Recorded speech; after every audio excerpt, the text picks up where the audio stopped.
have a motion on the meeting minutes.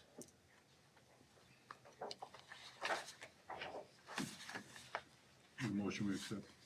Bruce, do you have a second? Second. Art?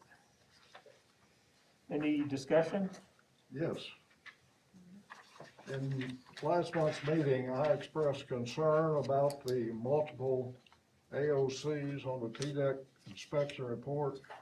And I think that's of some importance and would like to have that recognized in the minutes, please. Do you make note of that, Kevin? Every time we'll do that. Right? Any other discussion, Larry? I don't see anything where Mr. Brewster made a statement asking for your resignation in the minutes. And he made that during public forum. Like to capture that, Kevin? Yeah, well. Any other discussion?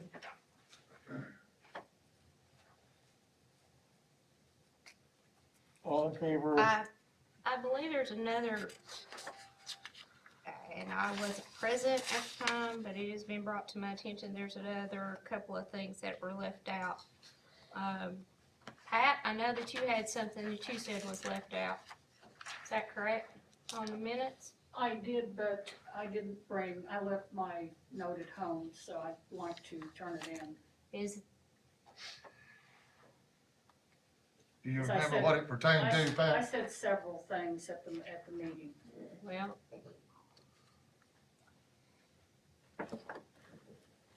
I might actually have one of those things that we have.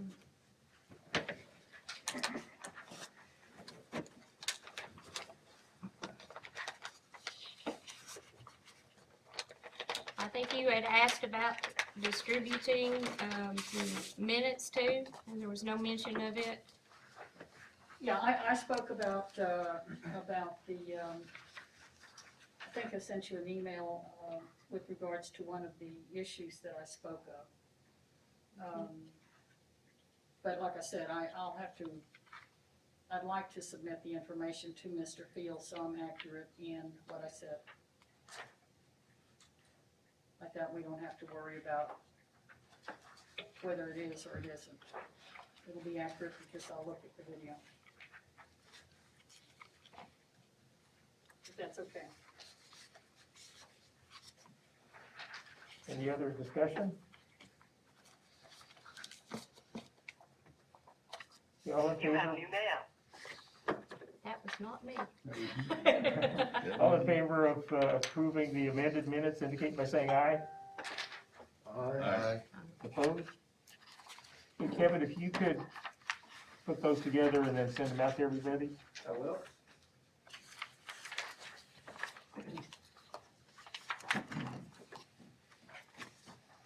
Okay, next item up is the items of public concern.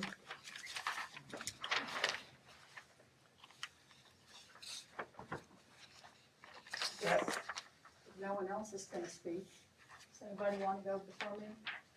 No? My name is Pat Hunter, and I have several concerns, and I think I'd like to follow up with a couple of items.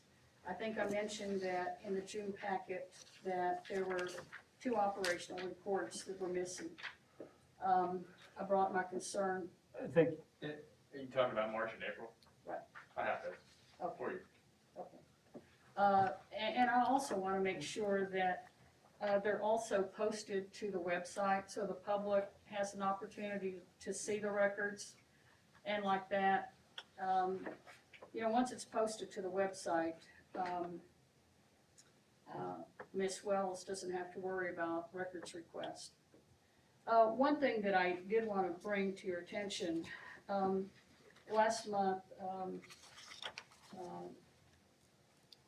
Ben, I'm sorry, gave out a handout with regards to why they didn't follow through with the C&D, and that was omitted from the packet. So if that can be placed on the website, that would be very helpful. yeah, I'd agree. My understanding is that it had been distributed back in August of 2019. I wasn't here, I believe it was July. July, Yes, ma'am. I wasn't here, and I looked at the packet hoping that I could get it from there, and it wasn't. So it was omitted from that website, packet as well. And I just think that whenever records are distributed at the meetings, that they should be complete on the website. One other, Pat, can I say something? sure, I agree with you, and one of the reasons why this particular, last month's packet was late posting to the website was because I recognized it was missing some information. I got it from Ben, and it just took me a while to get it loaded to the website, but I certainly agree that whatever gets passed out should be posted to the web. okay, well, good, we're in agreement there. One other thing, and I think that, you've gotten upset with some of the numbers that I've quoted, but I can assure you that everything that I have gotten from, that I have used, I have seen it in the packets. Or I have made records requests and obtained the packets.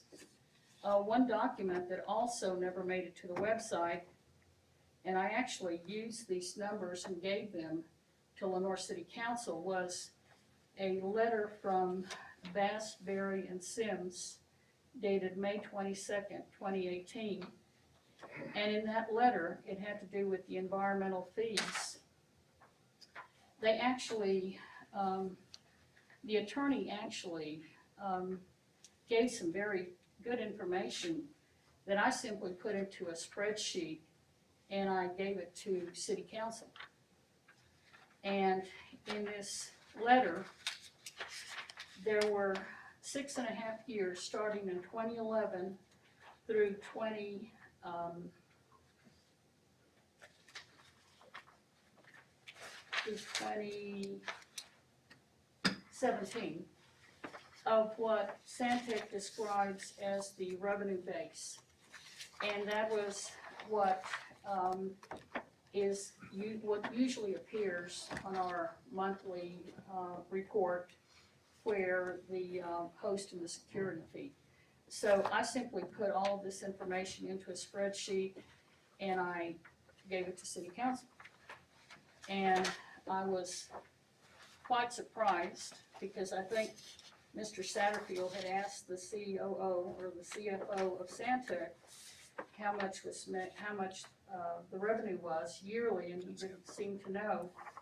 But I went back and I looked at those numbers and I added them up, and roughly those 6.5 years added to 23.5 million. And I think my biggest concern about this, I certainly don't begrudge a corporation making a profit. What I have a problem with is that the community, the Solid Waste Commission, is getting the short end of the stick because we are the ones that have the liability, and we also have a shortfall when it comes to closure and post-closure. And that is my concern. Not that they're making a profit, but that they make a profit at our expense. So that's my big concern about that. If it was more equitable, I wouldn't have a problem with that. I think we're finding out that in Bradley County, they have a more equitable deal. And I'm hoping that, you know, we were gonna get something comparable to that. You know, could I interrupt you, Pat? In a minute, so I won't lose my train of thought Go here. for it. The other thing is, in making a records request for the 2 operational reports, I was able to get one, thankfully, because of Commissioner Brewster. I spoke to her first. And at the time when I brought 1 month up, I forgot to tell her there was another month. And I didn't realize it until I went to go look for the host and the security fees. So that was my mistake. But I'm having issues with public records and how they're being, being responded to. I made a records request for your emails, of course, and it had to do with the report that you distributed at the November 2nd meeting. Now, I looked through all of the packets before I made that request because I wanted to know how you were able to get the operational report through 2020 when it hadn't been distributed. You know, the third quarter had not been distributed prior to November the 2nd. So I felt the only way you could have received it was through Santec, which makes sense, they keep the records. What I didn't expect was a big delay with regards to that email. Now, I haven't received the email where you sent the packet of information, the tonnage reports, to commission, which had to go through the county clerk's office and to the chairman and possibly to the mayor because they handle the agendas. I don't understand the delay. And I don't think, Let me ask Kevin, because we had some exchange on that, and you haven't sent that off to Pat yet? Sent today, actually. no, the only thing that I received today was one email at close to 4 o'clock, and it had to do with the email to Mr. Johnston with regards to the request for the numbers. And I guess if we're gonna talk about that, and that's the only one, like I said, I'm missing the one to either the county clerk, Mr. Cohen, the mayor, Anita. It went somewhere in order for it to be Pat, distributed. it goes to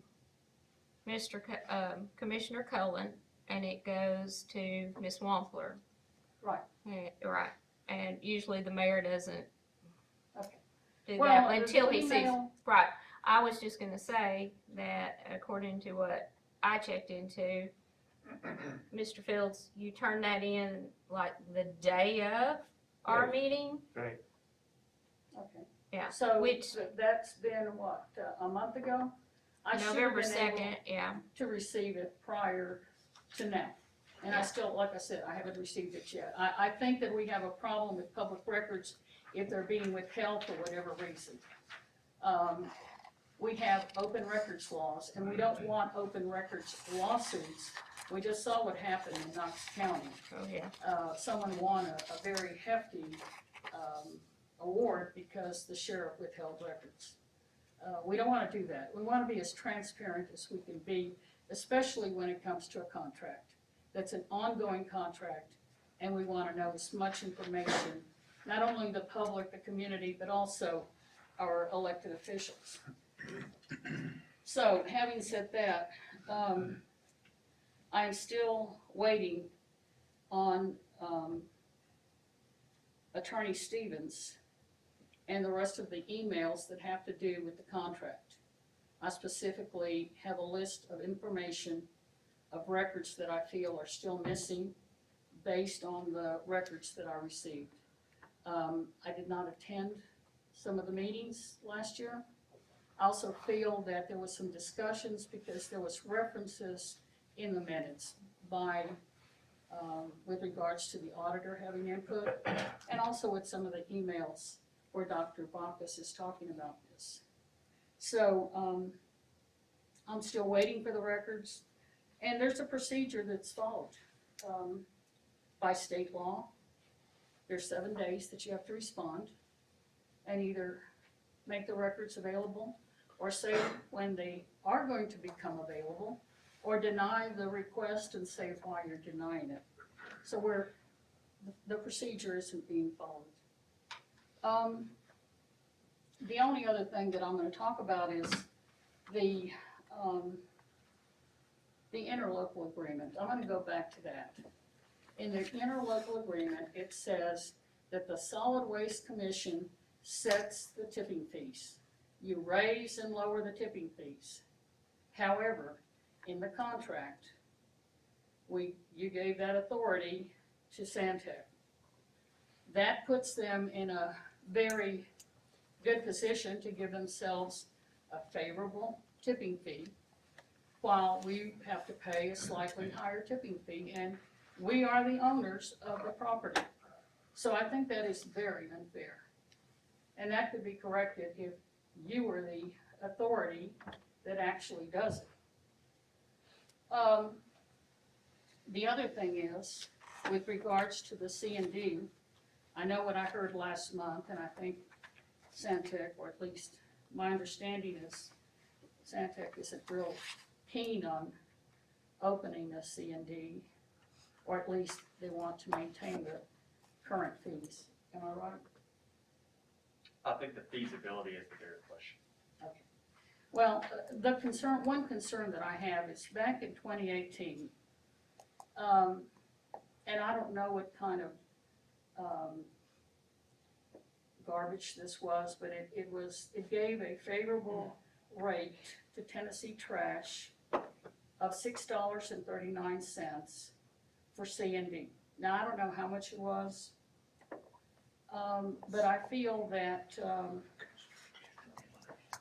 that whenever Santec gives a favorable fee to a vendor of this type, that at the very least it should be, it should also be extended to the governmental bodies. Like I said, I don't know how much garbage they brought, but if Santec can discount it to Tennessee Trash, I think that at the very least, When is that date, Pat? 2019. that appears in the tonnage report, the top 25 of 12/31/2018. 2018. I think that's per yard, that's not per ton.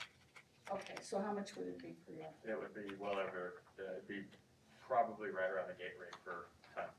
Okay, so if the stakeholder brings something less than a ton, what are you charging them? I believe there's just a minimum fee Okay, for less than 1 ton. and what would that be? $7. Starts at $7. Is what, Adam? It starts at $7. Well, like I said, I feel that since we own the landfill, and I'm talking about the stakeholders, that the stakeholders should be getting a more favorable fee, especially when Santec still gets a lower tipping fee than the stakeholders. And I think those are my concerns. Thank you. So Pat, in terms of the information that you requested about the emails, there should be 2 emails between me and Ben.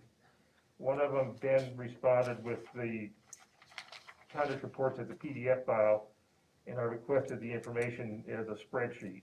So you should Right, get that. I received that. So that was essentially the same information, but 2 emails.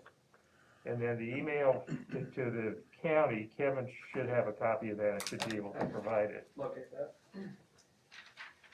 Well, like I said, I don't think it should take a month to get that information. There's no reason to hide public records, Mr. Field. Yeah, I agree with that.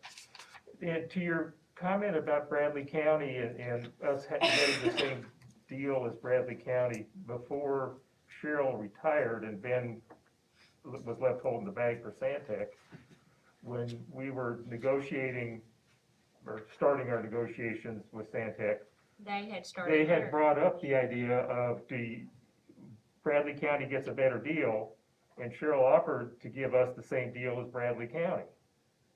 But I think the board rejected it based on the parameters that we wanted in terms of tonnage limits, service area limits. They clearly get waste from out of state in terms of stuff coming out of, across the border, I'm sure. Yeah, I've read that they do. They get it So from Georgia. the idea was, I mean, Santec did offer to give us the same deal as Bradley County, and they also wanted to operate the facility through the life of the facility. And the board considered that and decided it wasn't a proper deal. But there was no negotiations on any of what Bradley County got that we could have negotiated with, because Bradley County got a community service donation made. They get, host fees are at 10%, where ours are at 3.96. So again, Cheryl offered. That's what I'm saying. I mean, there was no, if we go back and look at the minutes, there's no negotiations on that. The board decided that there was nothing there that we could have talked about or negotiated at the I time. don't recall the detail. I know that Cheryl offered that we could get the same deal. What would, do you Bradley. remember what your recommendation was? I don't think it was considered. I mean, it was at the time when we were looking at how, what kind of duration do we want this contract to be? And whether, I mean, Sandtech has always maintained that they would like to have, operate through the life of the facility, whatever that means. Mm-hmm. And I think it was based on just that notion that the board rejected it. But again, Sandtech offered us the same deal, and no, we didn't have a long conversation with them about it, but they did make that offer. Well, I think I was able to find an article with regards to, the contract, with Santec and Bradley County, and they went from 200 tons to 400 tons. Our cap is 800 tons. So there's quite a, And they got a $1.3 million donation this year. yes, And and they've averaged, 565,455 in 2016. 500 and something in 1 year. So, Well, the thing I haven't heard here, the tipping fees are a lot different also. So yeah, there was nothing on the tipping fee. that's one of the things that I have found out, is that the tipping fees, the numbers, yes, you're exactly right. They make a public donation back to the county or whatever. And again, that's Centec's business, but the tipping fees in Bradley County not are that higher, a lot higher than Loudon County. Not extremely hard. Pat, I think you're referring to 200,000 to 400,000 tons. Yeah, 200 to 400,000. Yes. I'm sorry. That makes a big difference. All right, anything else, Pat? No, that's all, thank you. All right, thanks. Anybody else? Richard? Under this current contract, how many sales have been closed? None. Why? Dan, you want I to answer don't that? wanna hear that, oh, it's settling story. That's 13 years, 15 years. You want to answer that, Ben? Yeah, I don't think they've reached final grade. Why? Why are we holding these half or three-quarter full sales over our head in order to keep this bond? This has been going on long enough. And our attorney, or your attorney, it plainly says in the contract they're to close the sales. Why are we not closing them, Kevin Stevens, Steve Fields? Well, they're to be closed when they reach final elevation. Are- That has been a point of contention for many years. Okay, We have argued that with them. We can certainly pursue that avenue, but it's gonna require legal action. Before taking legal action, we've been involved in a contract modification for the past 5 years. And the impetus of that contract modification, in part, was this dispute relative to the closure. Now, if the commission decides that it no longer wants to pursue contract modification, we can pursue other avenues. Well, if you're not confident in your skills on negotiating this contract or getting these sales closed, I would recommend hiring an environmental attorney. Because it plainly says they're to close the sales, there's no excuse. It says when they reach final elevation. Yeah, but are they- We've had that dispute, Yeah, but and it's an ongoing dispute, and based upon the dispute and the leverage we had, they have negotiated or proposed a deal that would shift about $9 million back to this commission. yeah, Now, that is negotiation. no, that that's is not much better than negotiation. You're begging for $150,000 a year, and Bradley County's getting $1.2 million. How's It's a that good completely negotiation? different, it's a completely different scenario. They have a life of landfill contract. Santec has offered us a life of landfill contract. The way If it's you going, have a it's life gonna of be the landfill life, the contract. way it's gonna be the life of the landfill. We don't get 10% in our life of a landfill contract You know, either, I just feel like of host. Steve feels, I really don't think you're doing your job. You're not really representing us.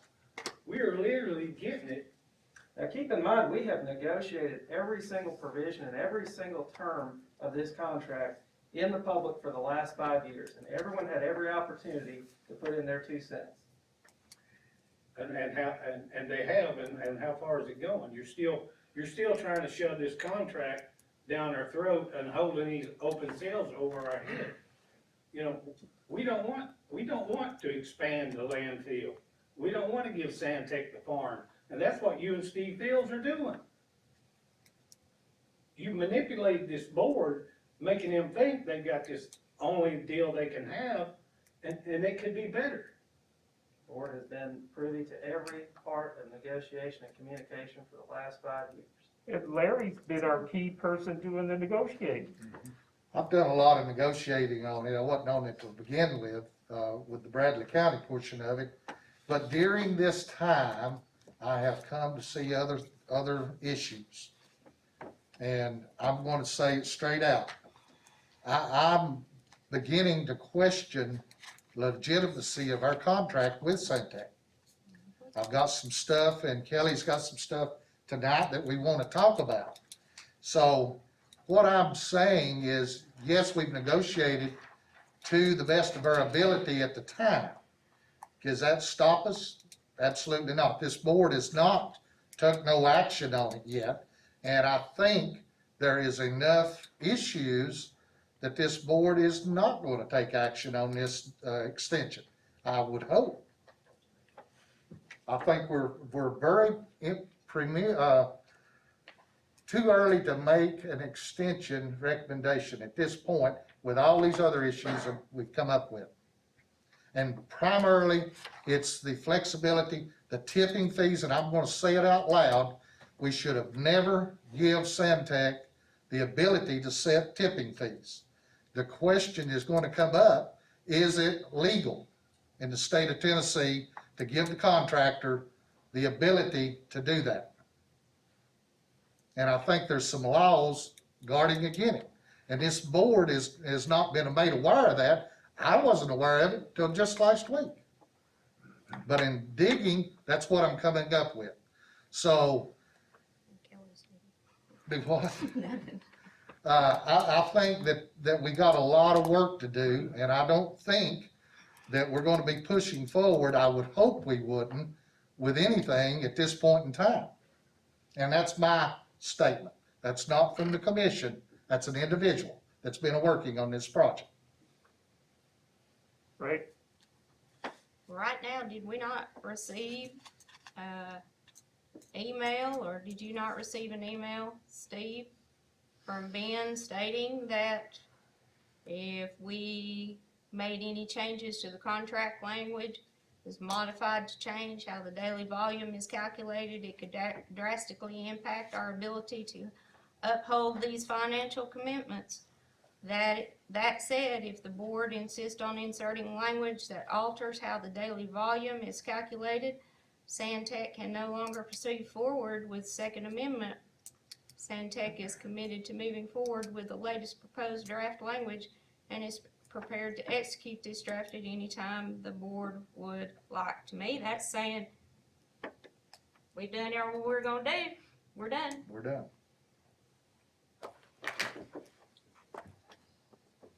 Did I misinterpret that? No, I think you hit it right on the head. So, it sounds like to me that if we do have questions, if we do want changes, if we're changing 365 days, which we're not open 365 days, Absolutely. then that makes a difference in changing our volumes. It changes, well, it makes a difference all the way around. Would you not agree? 365 days? So, to me, There's too many they're saying- loopholes in this thing. I mean, that's just one of them. And that really irritates me that we're using the 365 days to their advantage, but we're talking 270 is all we're open, 271, I think it's right. I hear what you're saying, but the contract, current contract calculates the 800 daily tons per day ceiling based on a 30-day average is what's in the contract. Why I would realize we- you don't, that, I think collectively, we don't like that. Why would we put that in there, 365 days, or 360 days? It's 360, but I think It's just Bud 365. put that in when he was trying to finalize the contract language. Well, with saying about the 360, that's exactly what Santec hid behind during the 3 years to put a whole lot of garbage in there. Starting in 2011 and 875 tons a day on that, 880 on the following 12, and that's for the year. That's for the year. I do have a problem with that. Now, I'm sorry, then the gates need to stay open 360 days a year. Balance the expense again, the cost. All right, let me get the meeting back on track, and we can certainly Sorry. discuss this more. I understand where you're coming from. Any other items of public concern? I want to address Pat's public concern too about our records. Okay? What do we need to do to fix this problem? Because if you look back at every one of our meeting notes, like last month, we've got something not posted, something wasn't where it needed to be. It's just like every month, we've got something on here about minutes. So I'm asking you, Steve, you, Kevin, what do we need to do as a board? Do we need our officers here or someone so that we can make sure those packets get delivered completely? They walk out of this building tonight and get delivered to the county building tomorrow. We'll never do that with updates. So I don't know what we need to do to fix that problem. So, see, the packets being delivered, I get an extra packet, just Okay, like this that you got, and have been getting those for years. okay, And I'll be leaving it tonight at the trustee's office, going to Kelly in the finance office, and it's a complete package. I have no idea what the mayor's office does with that stuff, but it's a complete package delivered to the county office the day after the meeting. Let me ask one question to Kelly's issue. How long does it take to get the corrections done? So we got corrections to the minutes. How long does it take that to get done? Who does the Go corrections? the next day. So is it safe and sane within 7 days that our corrected minutes should be on file on our website? Well, that's dependent on the county IT process. okay. I had a discussion with Thomas at the county IT.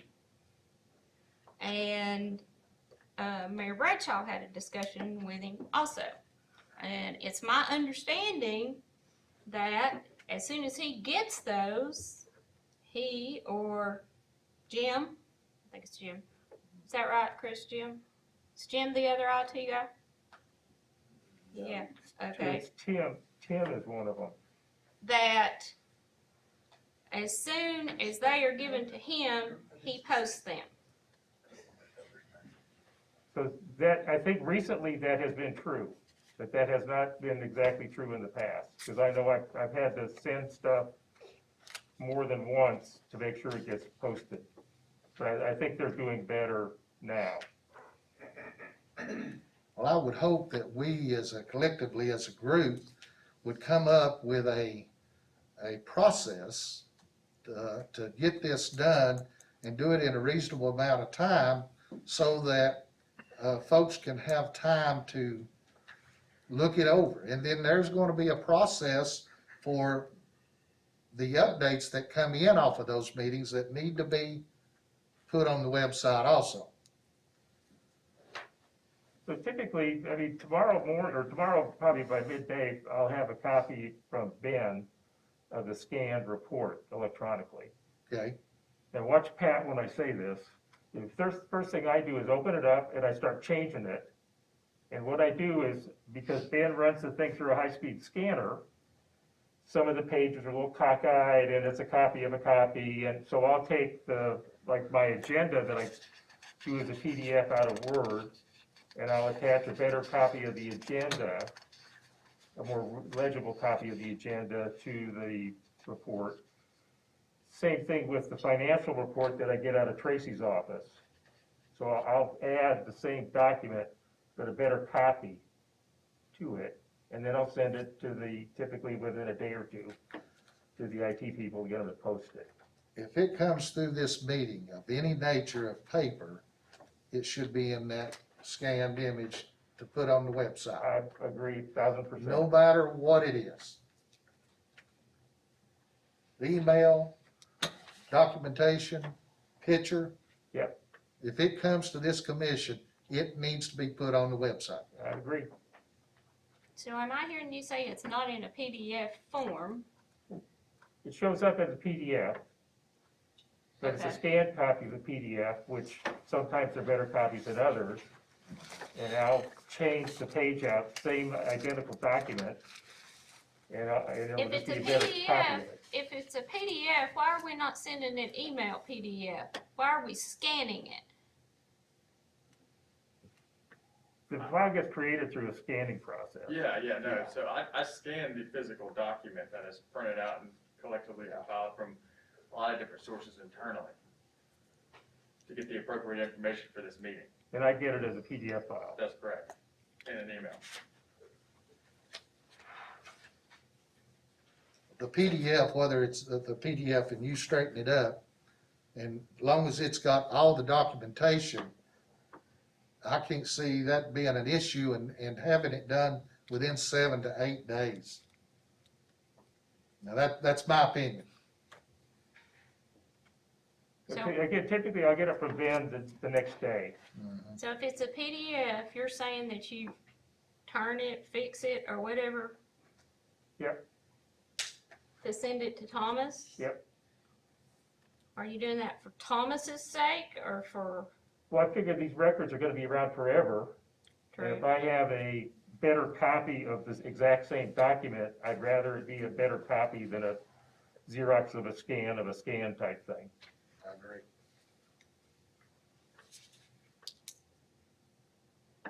Ms. Brewster, may I say something?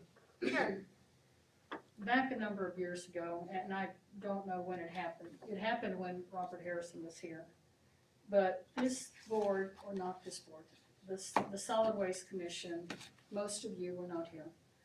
I think Mr. Watkins and Mr. Field were here.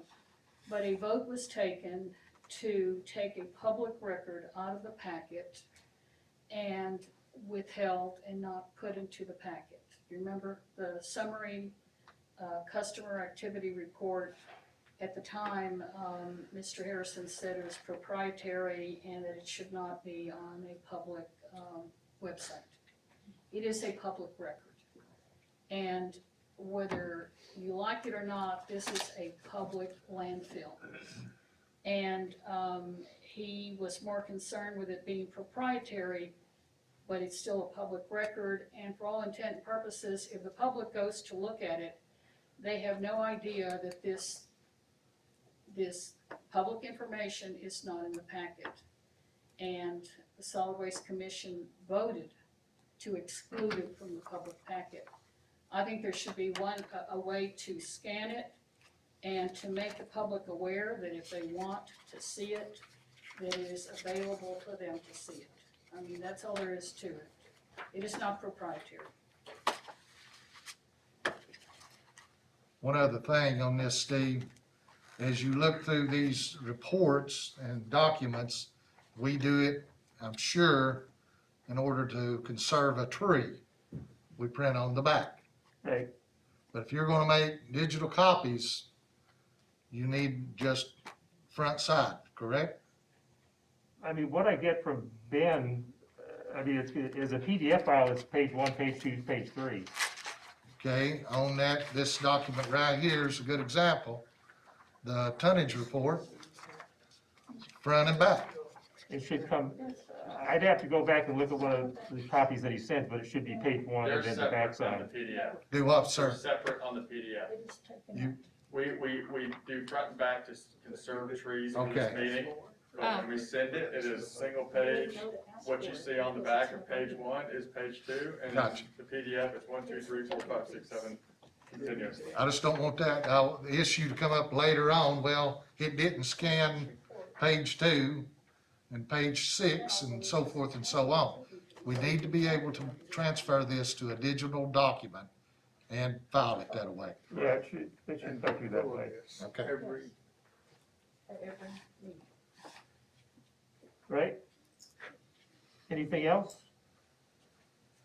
Right, Caitlin? Is this a matter of, I mean, do you need a better scanner? Do you need something that's better? But that's a lot of work for what you're doing too. I mean, it takes 20 or 30 minutes. If I had a better scanner to scan it, it would probably take me the same amount of time. And the challenge is, you know, if I have an opportunity to put in a better copy for posterity, I'd take the time to do it. Here's what I would say. Semtech is preparing this document for you, correct? Yep. Mr. Bent, could you prepare it in a better format that's suitable? I can certainly look into that, sure. Well, you're preparing it as part of your deal and sending it to him. So why should Steve sit here and spend 30 minutes adjusting your copy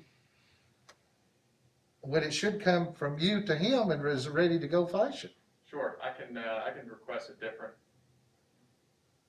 copy from internally. Okay, 'Cause there's about 8 people that put this together from different departments. well, please look into that and see what we can do to help expedite this. Sure.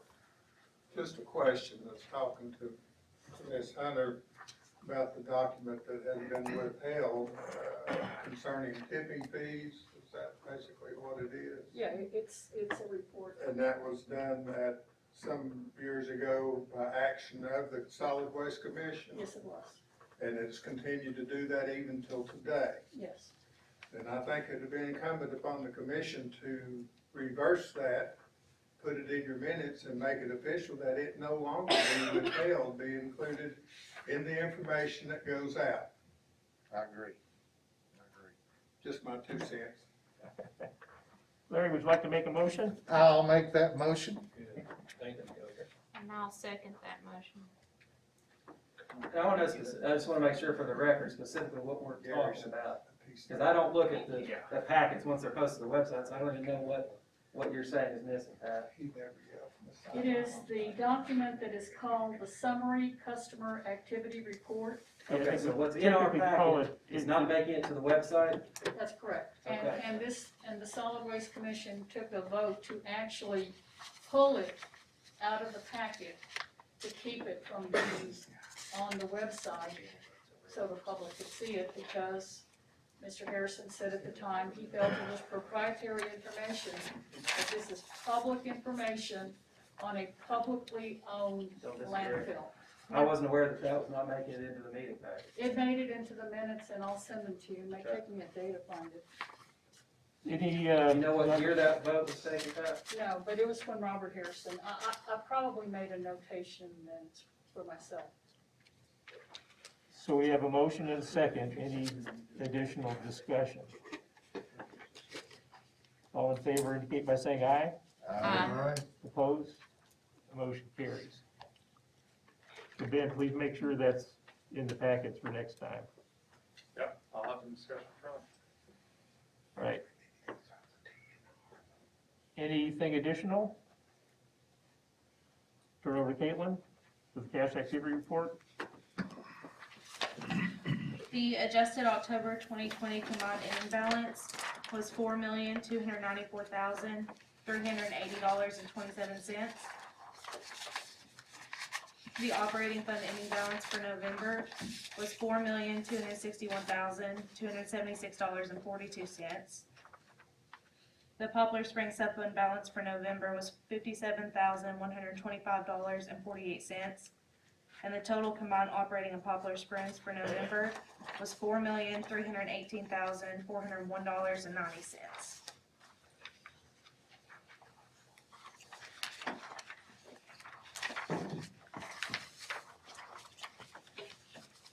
I guess on to operations. First up is the tonnage report. Our daily average for a 30-day period was 335.55 tons.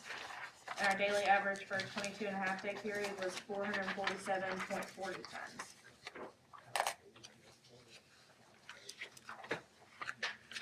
Can I ask a question? When you said Poplar Springs, is that the Poplar Springs, the old Yes. landfill? Yeah, we don't like to talk about it. You're telling me there's money in a Poplar Springs account? Yes. No, we just kind of say that earmark thing. There is only $23,000 left to do us for 10 years. Well, don't say that out loud. Okay. That's- A lot less than it used to be. So, I mean, she said 57? It's 57,000 is what's the balance Oh, sorry, 57,000. for 10 years. Well, when you said Poplar Springs, I immediately had to put my. No. Close your ears when you hear that right now. Yeah.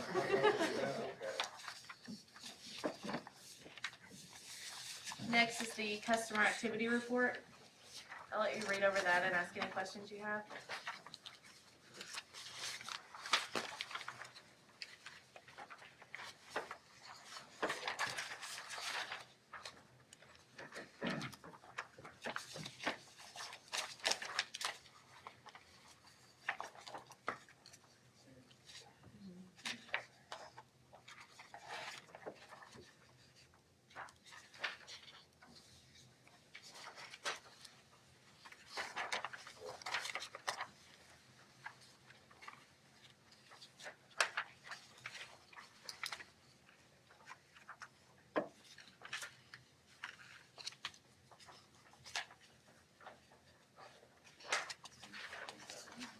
Ben, do you know if we're gonna be seeing more waste out of five-star waste? You keep track of them at all? What they bring to us is what they bring to us. I mean, we can assume if they gain additional customers, then we might see, but.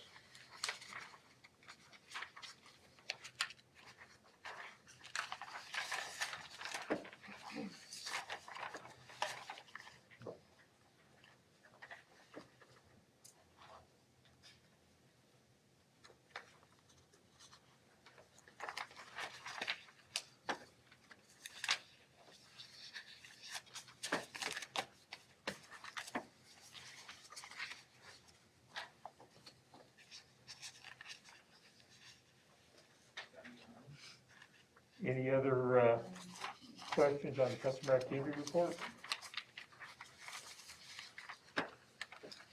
Next is our November T-Deck inspection. We did have 3 AOCs on this one, but I'll let you read over that and ask any questions you have. Explain the, 8570, Adam, please. Which one is that? 8570? 8570. What page is it on? 5, Page 5. unlawful methods of disposal.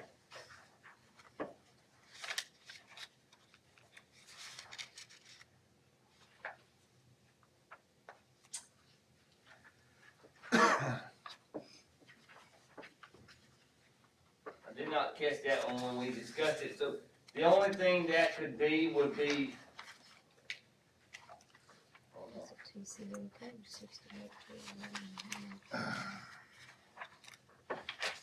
The overfill, if you read under where it says comments, we have overfill of approximately 8 feet by 150 feet that we had to remove.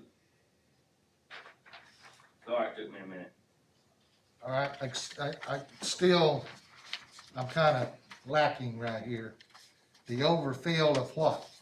On our slopes, we have Okay. to maintain a 3-to-1 slope from the toe to the top, Gotcha. and we was overextended by 8 feet in On, one area, on the length or the width. width? And then we call it in-house, I mean, if you look at a 3-to-1 slope long enough, you can tell it's gotta be gradually. If you get a little bulb out in it, you know there's a problem, Right, so, but that's been corrected. yes, sir. And the other one, the litter control, Yeah, it's been corrected, and say, that was gonna be there no matter what, he sees a piece of paper.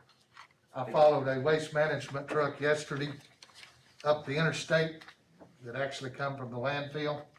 Cardboards was flying out the top to the Tennessee River. Trash. And if you look at I-75, exit 72 northbound, you will see consistent garbage out there on the road. Plastics, bags blowing out. And I think this particular truck had a rollover net, and of course, it wasn't rolled over the container. Right, and with our drivers, they mandate, tarp on and off, whether you come or going. Right. Just for that simple reason, and then we mandated in the landfill, you cannot untarp until you get to the working place. I got you. Back to I think what's going on from my observation and having a little bit of experience in the trucking field, that not all the stuff is coming out of the container till the high wind gets it. correct. And that's exactly what I seen happen yesterday. So, I don't know what we can do about that, but that is a issue that's cluttering up Loudon County. Whether it's a Santec truck, waste management truck, county, city truck, it doesn't matter. It's garbage on our road. And that's something that we as a commission are gonna have to look in, take a more serious look into this. I agree with that too, I don't know if there's anything we can do at the landfill to make everybody get, Look in it. we can make them look in it, but whether they get it out or not, that's the next question. I have the same problem with my drivers. Look in your trailer, see if it's empty. So the next step would be you have to offset the trailer to make it safe to get in the back and. I've been there and do that every day. But it's something we gotta do it. We can't continue to allow it to go up the interstate blowing out garbage. Didn't your wife have an incident with some stuff coming out of? Yeah, had to buy a windshield, Yeah. That was, what, about a year ago? brand new. Yeah. Brand new, 2 weeks old. All right, Caitlin? Next is No, the, wait, I'm not. 8350 needs to be discussed and explained and what's going on as far as, seems like there's multiple requests for a plan and what are you going to do about that?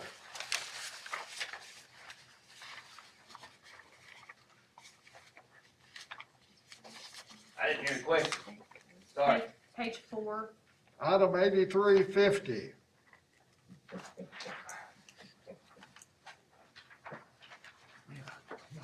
It says a plan needs to be formulated. Oh, I believe it said it before. on the leachate outbreak? I'm just reading what the inspector put on there. I'm trying to find it. It's on page 4. Top of page Yes, 4. it's leachate outbreak. Outbreak. That was the same comment I made on the last meeting, that we had that discussion on how we was gonna control the leachate outbreak.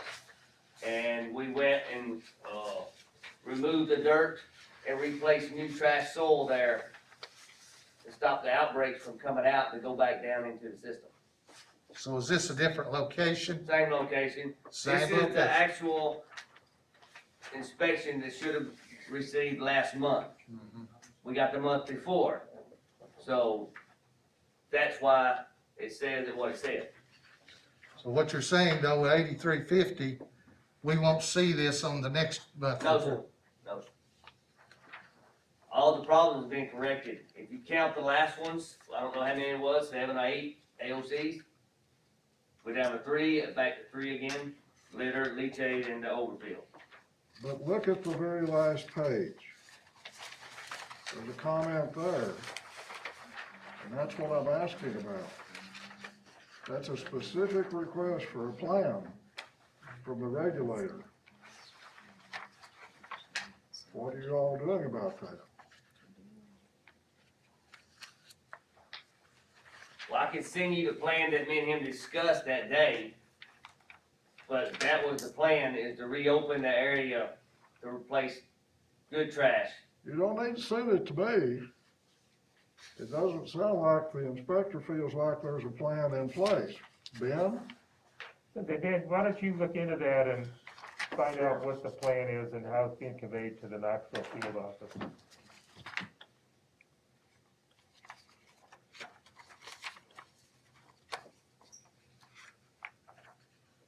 It says submit it to the Knoxville office. That's pretty specific.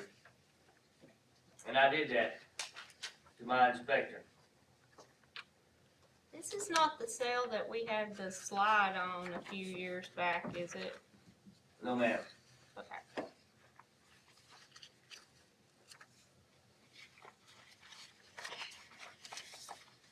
So Ben, you'll look into that for us? Please do. Anything else? Thank you, Caitlin. Next is the materials classification report. For MSW, we had 8,315 tons. Special waste, we had 1,267 tons. Sludge, we had 485 tons. 15 tons of tires, and our total material was 10,081 tons. Our percent MSW was 83. We had 17% special waste and 5% sludge.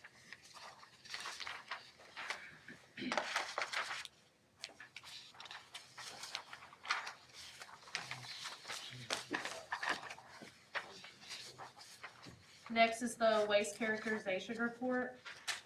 I'll let you read over that and ask any questions.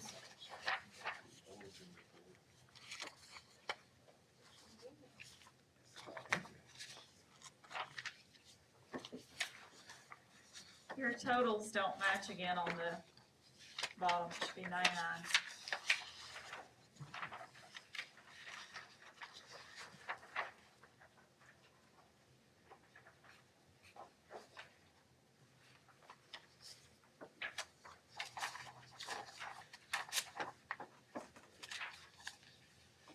Didn't get corrected from the month before.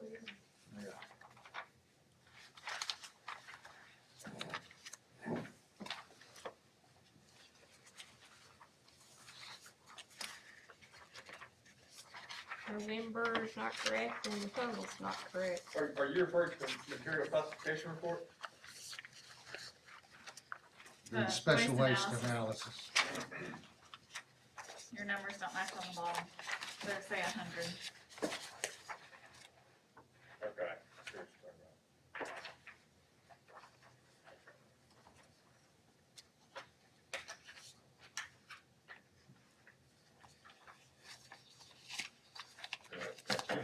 That's in the Excel sheet, that's automatically have a formula in it. Anything else? Okay. Next is the tire report. For November, we had 19.58 tons, and that brought our total to 156.71 tons.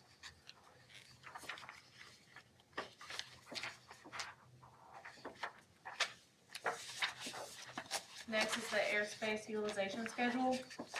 Our full date is February 2024, and our average tonnage for the past 3 months is 10,224 tons.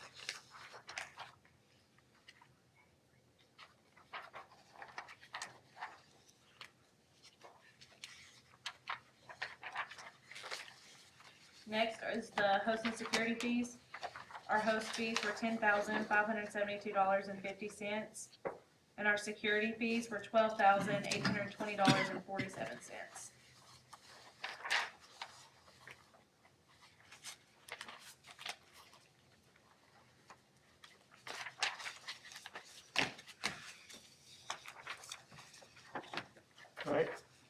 Thanks, Caitlin. Mr. Chairman, Yes, do we not supposed to have a origin report on the monthly basis in the packet? typically they're quarterly, They're quarterly? yeah. Okay. And on this waste analysis, the totals don't total up anywhere. Is this on a spreadsheet or how's this? Which one are you referring to? So November's totals, for instance, do not total 10,081. They total 10,079. I mean, they're little differences, but when we're talking in The one that tons, it's a is lot. on the top there. The analysis report. Special waste analysis. This one. Supposed to equal 100%. That 82% is a typo. So it's showing 71% of the overall total year, I believe, and 29% of the total year to date. But above that, your totals isn't correct. The 8315 and 1752. They don't add up to 10,081. Yeah, but I will Is that be done? discussing with the appropriate person who conducts this report tomorrow, and Yeah. more or less I mean, we've state always, that this is not acceptable. we've always had some contradictory numbers in that. Couple of times I found that. So If maybe we that, need to pay a I'll little get bit to the more bottom of that. closer attention to that report. ask them if it's done in an Excel sheet and the formula's typed in there, then it should correct itself. Yeah, it should be automatic. Oh, Yeah, I mean, because it's consistent, it's probably a formula, but Are we're talking. you putting the tire tonnage in there? Yeah, it equals 10,081. Okay.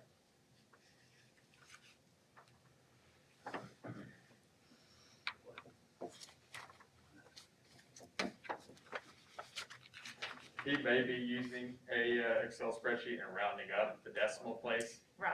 So if he's rounding up the decimal place, those three numbers equal 1082. This says 1081.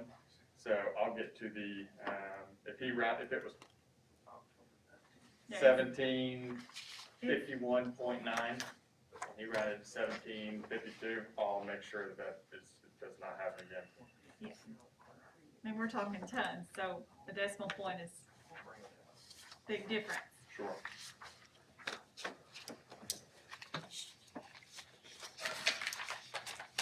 Right? Next item would be the contract modification update. Kelly, Larry, you wanna talk about it? Or where we think we're headed or not headed, or? At this time, I don't think there's a lot of stuff that's developing, and I'd like to table the contract negotiations till we get where we need to be. And that was the vote of this board last month, was to table all discussions with Santec regarding contract modifications, so unless and until that changes, I'm not sure there's much to talk about on the Well, the contract changes that I modification. was looking at is going a different direction, in my opinion. But now, again, I don't have all my stuff here tonight, and, I think, Kelly, you wanna talk about last night? Anything? Well, county commission took a vote last night and I asked for a vote of confidence to extend, not to extend our contract.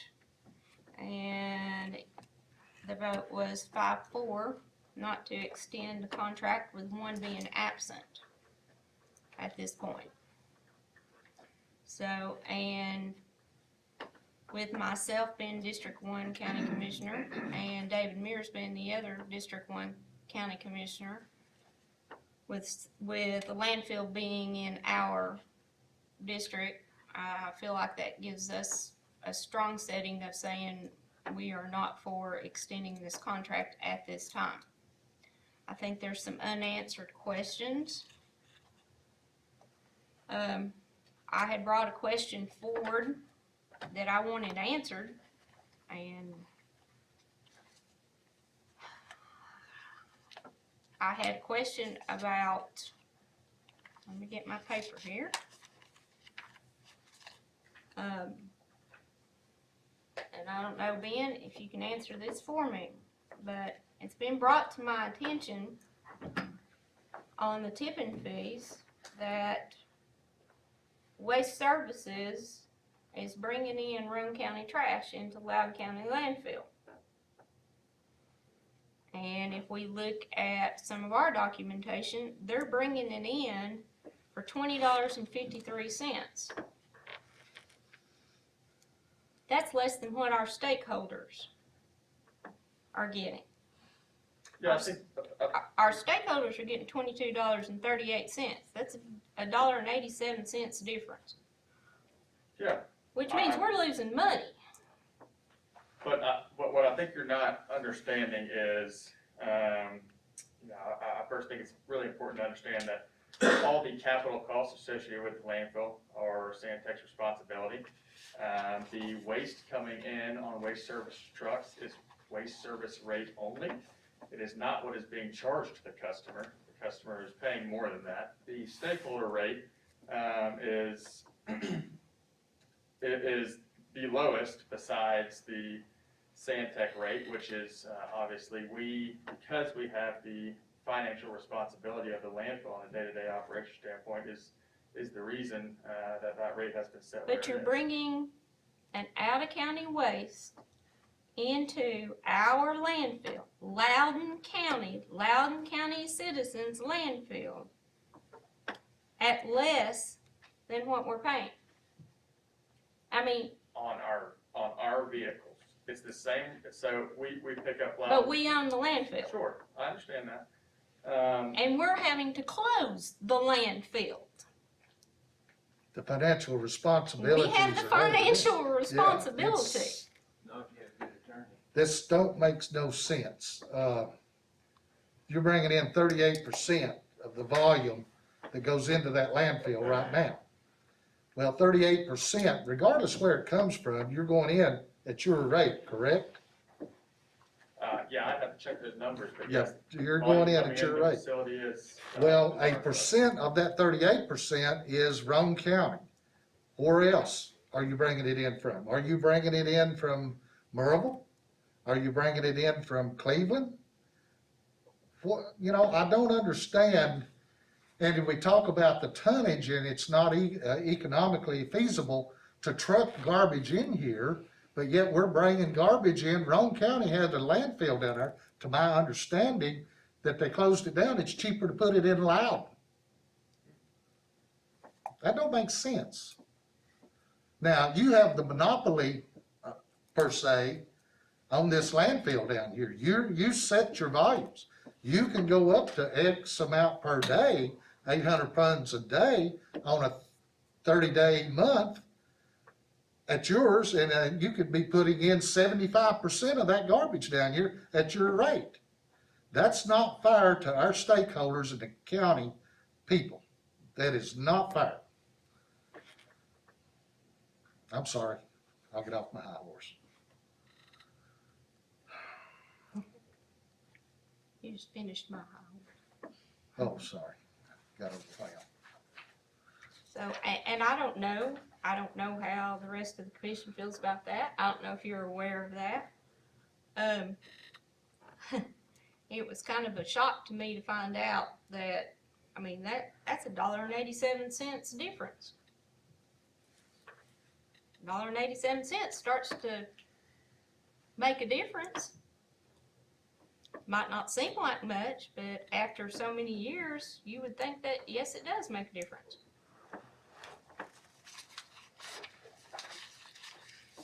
And like Larry said, where's that trash coming from? It's not just Roane County, that's just one that I found out here.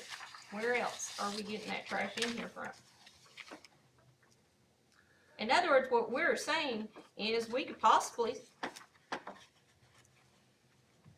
go within this county and say, okay, people in Lenore City, you're gonna pay $2 more than people in Loudon. That's what Santec could do. And that's what this And to be contract honest, gives it. Telco Village is getting $2 cheaper than the rest of the county. Well, quiet. But Telco Village is getting their trash in the landfill for $2 less than the rest of the people in Loudon County. One other thing I'd like to throw out here that really upsets me, and the sale of our landfill to Republic, we have no control over. When that happens to a larger vendor as Republic, when they close other landfills down that's associated with them, I'm just gonna throw out maybe Murfreesboro. They can truck that into the Loudon landfill based on the current contract that we have. They can truck it in at that discounted rate because they are the operator. That's one of the reasons that I have hesitated on what contract negotiations we've done established. With all this other coming in light, I don't feel it's a very lucrative move for the constituents of Loudon County to be moving on this landfill right now into an extension.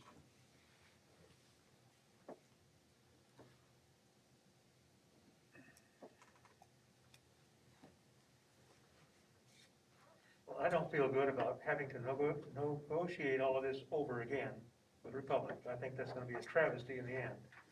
And I think that we're being kind of parochial here in the sense of not accepting any kind of land, waste other than what's in our county. I think that's kind of parochial. That's my opinion. I'm not saying don't accept waste, Right. and I'm just saying don't bring it in less than what your stakeholders are paying. Exactly. That's the whole nut in the shell. I mean, If that's a hole not in the shell, why didn't this come out earlier when we were trying to design the contract to get us out of the financial hole we were going into? did you know that? The Did sale you of know this, that Rome County was bringing in, that it was coming in from It Rome would not County? have bothered me that It's much. been coming in from Rowan County for Yes, but years. did you know that it was coming in less than The rate, what? I'm not sure about, but, Right. the fact that they're bringing it in is not news. Oh, I know that's not news, but I'm saying at less than what we're paying, that the stakeholders are paying, that's the whole that's the Issue. issue. So, what do you propose on that front then to fix it? Would you increase those rates or would you decrease the rates to the stakeholders? I think that it could be solved either way. Well, It could be. but Yes. we don't get a choice in that according to our contract either. Sandtech sets tipping fees. Exactly. So there we are. So I would say that's the point of whatever the future negotiation is how that, how the rates are set and who gets to pay what rate, and who gets to set that rate that gets charged. But Sandtech has made it very clear in their email, I think to you, that they're at the bottom of the barrel, they can't do no more. I took it that way, yeah. And they're not, I took it that they weren't gonna move off that position. I would hope that this commission don't move off their position. And again, we need to know what that is as a whole. Larry, when you're specifically speaking about the email that I sent to you all, you're referring to the annual days that is operated, right? Is That's that correct? basically, you're addressing what we've done, negotiated, and got it black and white, got it put in place. And these other issues that we're bringing forth now, primarily because of the sale of it, it stirred up interest and looking at every aspect of it, which we should have been looking deeper and harder early on. But that's our mistake. Trust. Do what? We had a trust factor. Well, the whole dynamics changed with the sale of Sandec, in my opinion.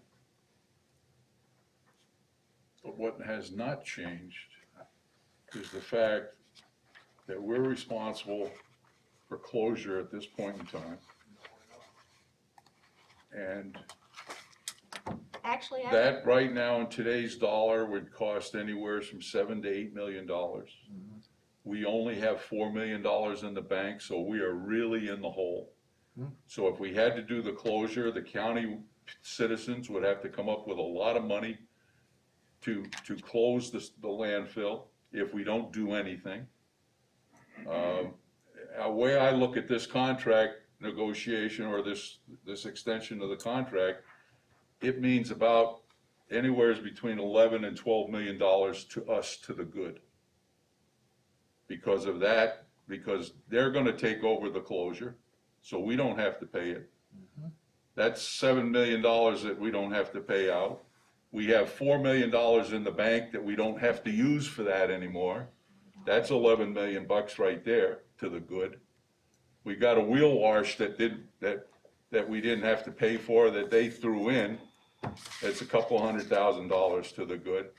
I mean, this contract to me, which is negotiation, which has been going on for 5 years, I think we ended up in a pretty good position because we really had nothing to offer.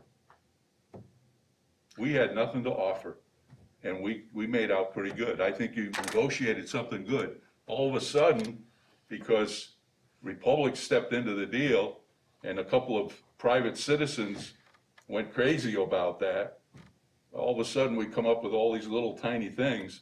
And, what Bradley County's getting was what they negotiated. Did we think about that? No, we didn't think about it. But I think we got a good contract that we have right now. We pray every day here that we will do what is right for the citizens. And what's right for the citizens is this contract extension.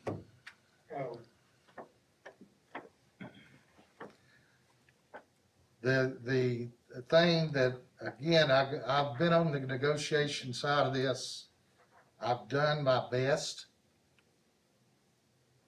And yes, you're right, but until the sale of this, I can't reiterate that enough, this changes the dynamics of this extension, in my opinion. In which way? In which way is, number one, the pricing. And again, I want to ask the question, based on the law, have you got that law number? You want to talk about it? Yep. Go ahead. I want to defer to Kelly. I have in front of me the TCA code on tipping fees.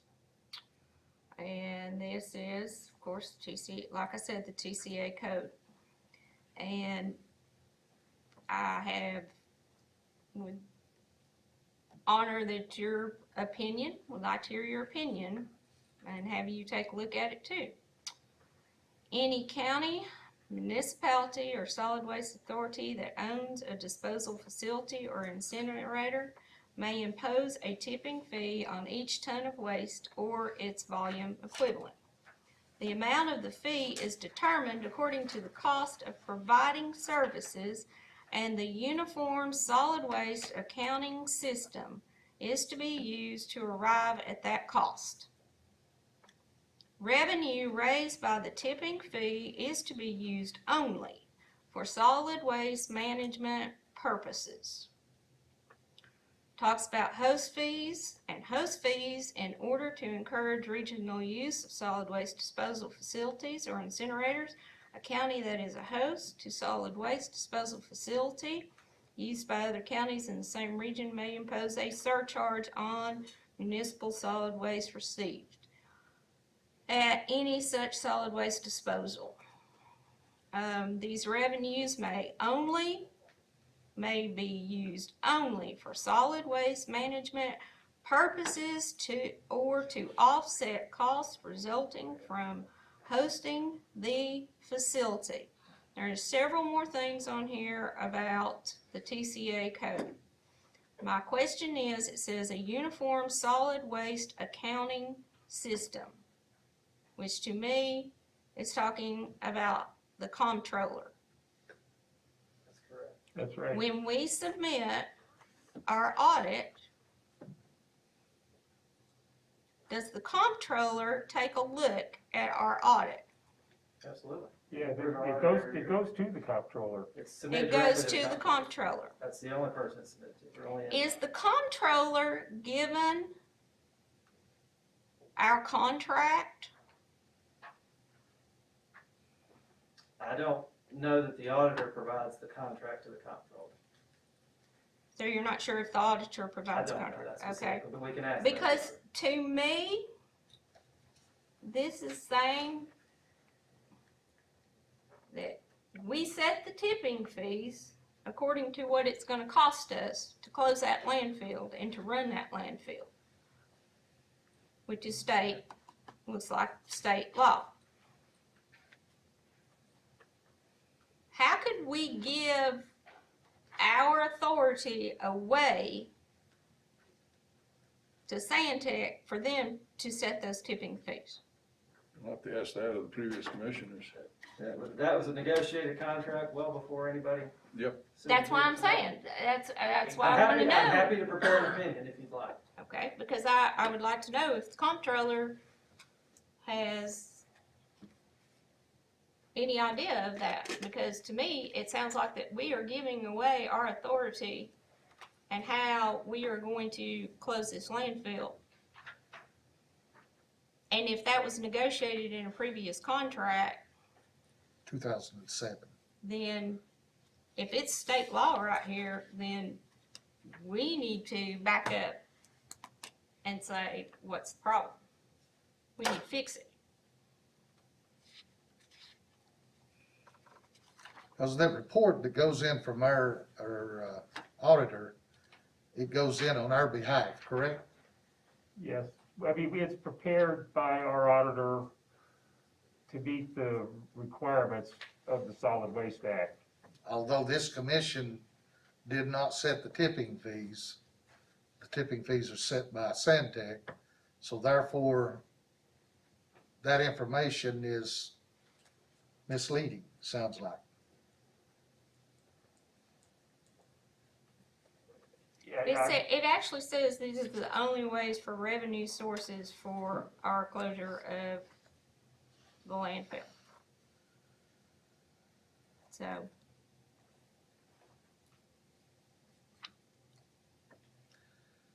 I just feel like that we need to address the TCA code. We can do that.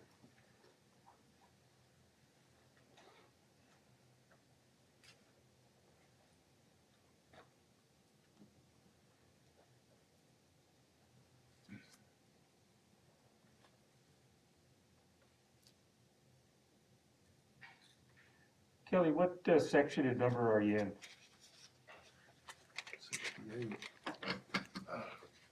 68 to 11, 835. I'll be glad to make you a copy of this. Yeah. Or you can snap a picture of it. Either way. You'll take a look at that, Kevin? I will.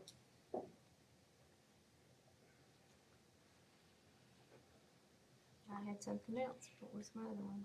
I had a local right now. Well, right now, without Santec's performance bond in place, Bruce, on the mayor is signing, I guess, the bond to make sure that the landfill will come whole.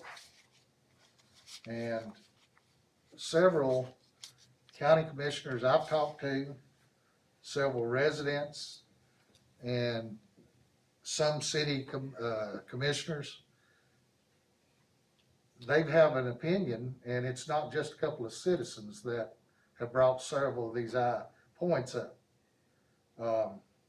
So it's not just two citizens it's brought it up, several. So we're just trying to get to the best for both worlds.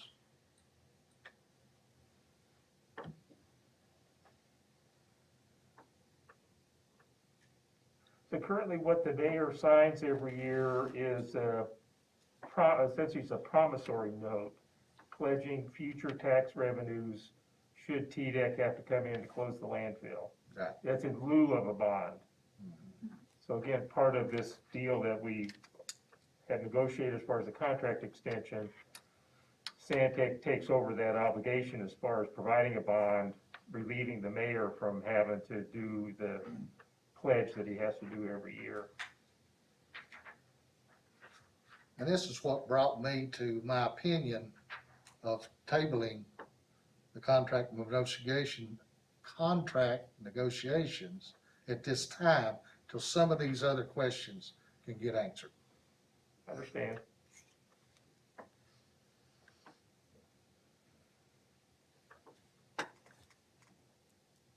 Right, And it does address if decided to impose a surcharge in order to help with closure of the landfill. That's correct. There's also a provision in our contract which addresses that as well that we have to be mindful of.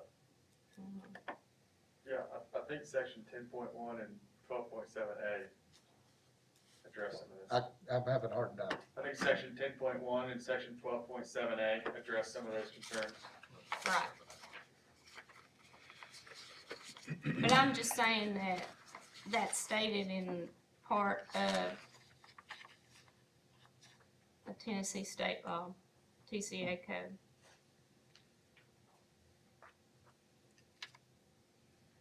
My question is, I'm gonna bring this back up because I don't think that we got a very clear answer on it, and I want an answer on it. The current contract says that you will close sales as they are filled. How many sales do we have open? I'm not entirely positive about that.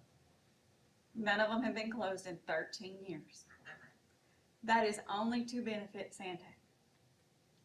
There's no walking around that. That relieves you all of the cost of closing it, and that puts all of the burden on the taxpayers of Loudon County. That's business. But our contract states that you are to close sales. Only at Wow. the very end. Why are we not filling up any sales? At the very end of our contract? What does it say about closing sales, Kevin? Sales are to be closed when they reach final elevation. Why are we not reaching final elevation in 13 So it doesn't say at the years? end of their contract? No. It just says at the, At their final As elevation. they reach final elevation. So we're not final elevation on any sales. I mean, they're costing the taxpayers dollars on that. But that is where this commission could step in and say, fill the sale up to final and close them. Because that is why our cost is so high. Because none of it's been closed in 13 years. and every time you close a sale, your cost goes down. Am I wrong? That's why our liability is so high. You're right. so the liability's high because nothing's been closed. Right. That's what we There's said. no- There's not a cost associated with that liability, but it certainly is scary to think Correct. about. But why are we allowing them to open up more and more sales and not complete for 13 years? There's a sale sitting over there that's been open for 13 years that probably hasn't been accessed in the last 12. And it's still sitting there, not full, because ultimately at the end of it, that's gonna be a Loudon County taxpayers' cost. Well, excuse me, that's actually a segue into something I was gonna discuss. Because Okay. part of the problem was that TDEC has not stepped up its enforcement mechanism and has not established firm guidelines for interim phase closure.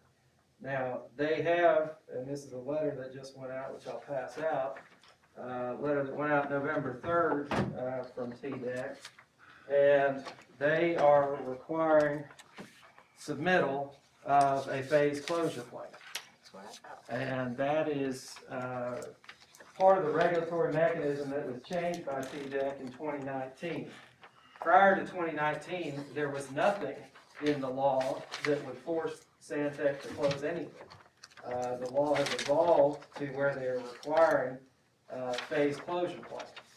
And TDEC is now requiring that Santec submit a timetable by December 31st, 2020, of this year, and an actual phase closure plan by June 30th of 2021. And this letter outlines the requirements that are going to be included in that phase closure plan. So TDEC has increased its regulatory requirements, which in turn will necessitate Santec to prepare a phase closure plan. because they have not seen a phase closure plan. Everything has been on hold relative to the permit modification while we've been negotiating for the past 4 or 5 years. Obviously, that process has stalled, and now it's incumbent upon Santec to provide a phase closure plan, and that will bring this issue to a head with TDEC from a regulatory standpoint. Well, I'm just stating a fact of, if for 13 years you worked at a job and you never finished one thing that you started, you wouldn't have a job. And we can understand that it has settlement time. Sure. Yeah, I'm not But not saying that, 13 not years. 13 years. Not 13 years. This is not a problem just with Loudon County. This was a flaw in the law. Right, but this is this commission's job to make sure that we're And doing I best. think TDEC has recognized it. They and are starting in asking that it. direction with this But legislation. many of the other landfills do that. As long as they don't get to the full height, there is no requirement that they have to close it at all. That's right.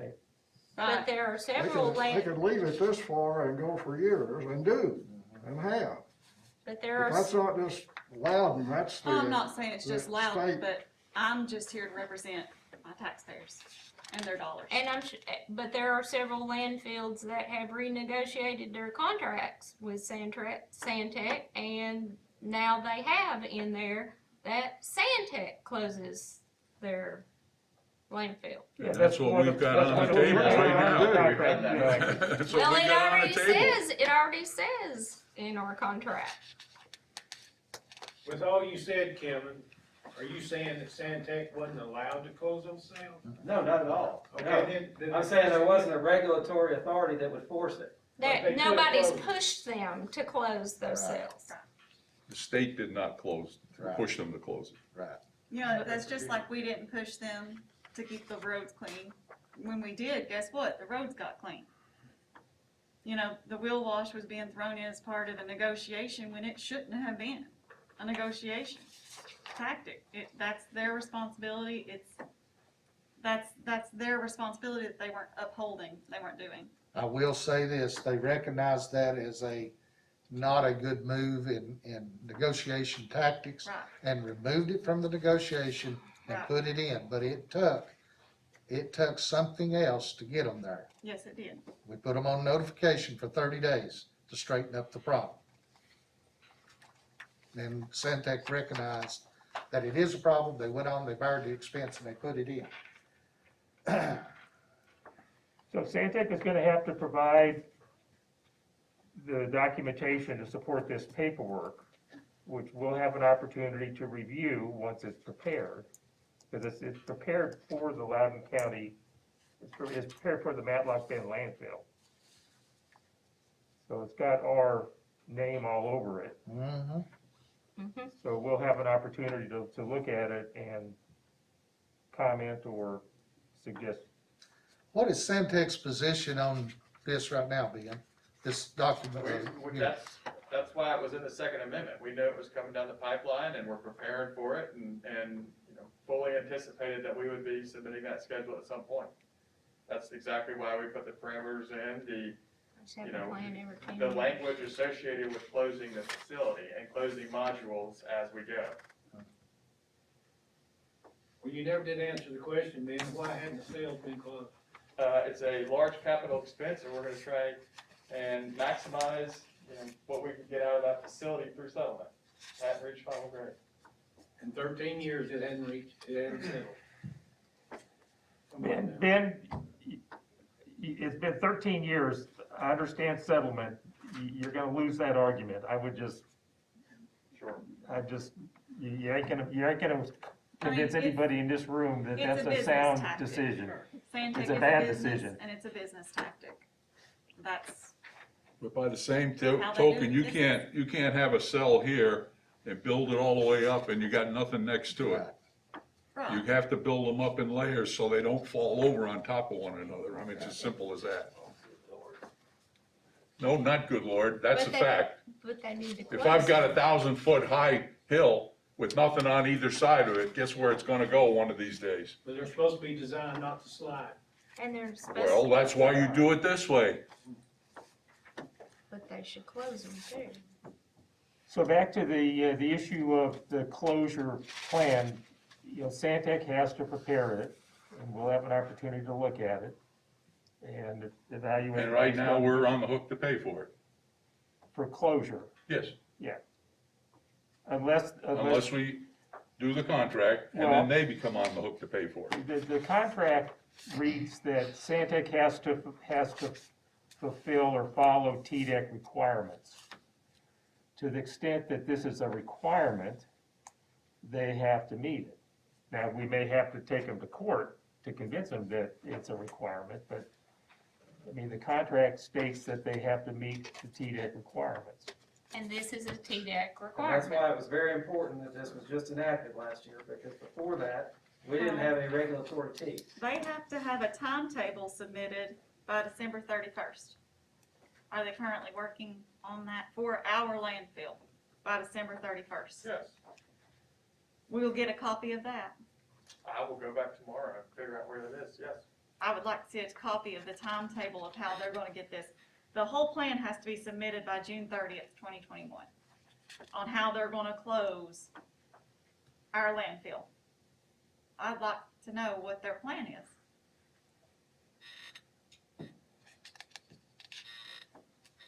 So you got some homework, Ben. I'll do that. Any other discussion on the closure letter?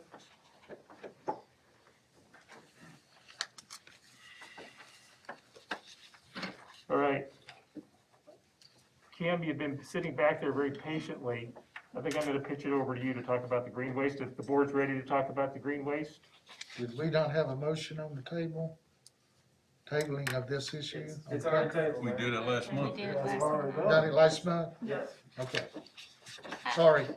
Right, I do have a couple of questions after she finishes that we didn't get answered that were here that Steve, that you were asked to do and something that Ben was asked to do and I just wanna know if we had that information. do you wanna do that now?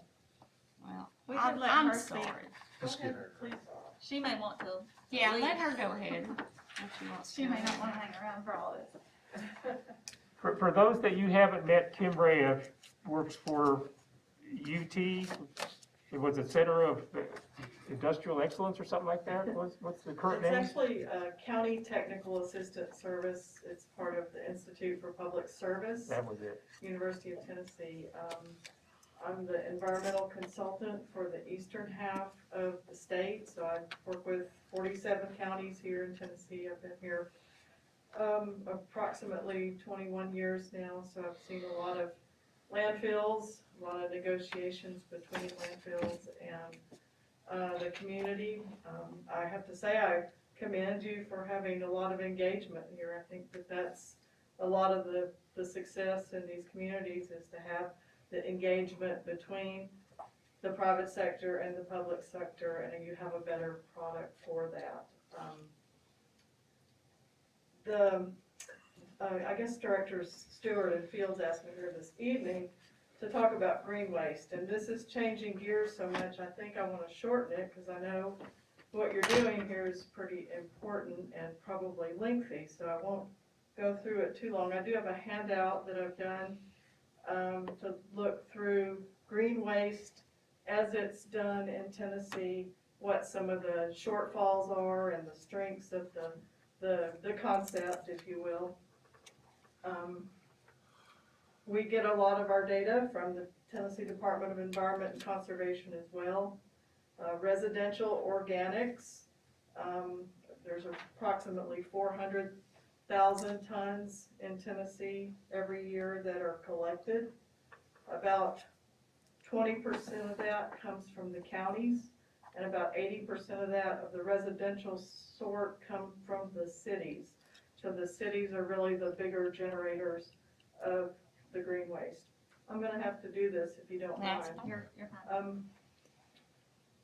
So statewide, the organics, if you start to look at the private sector, there's considerably more. If you look at industry, institutions, there's another 740,000 or so tons of organics. So it's a a material that it makes sense. If you can divert it from landfills, it's a good idea. It's hard when you have a class 1 landfill that has a tipping fee that is very close to what you would pay for a green waste facility though, because you come into conflict with that. If you can't do it for the same rate, then why do it? So we have that problem.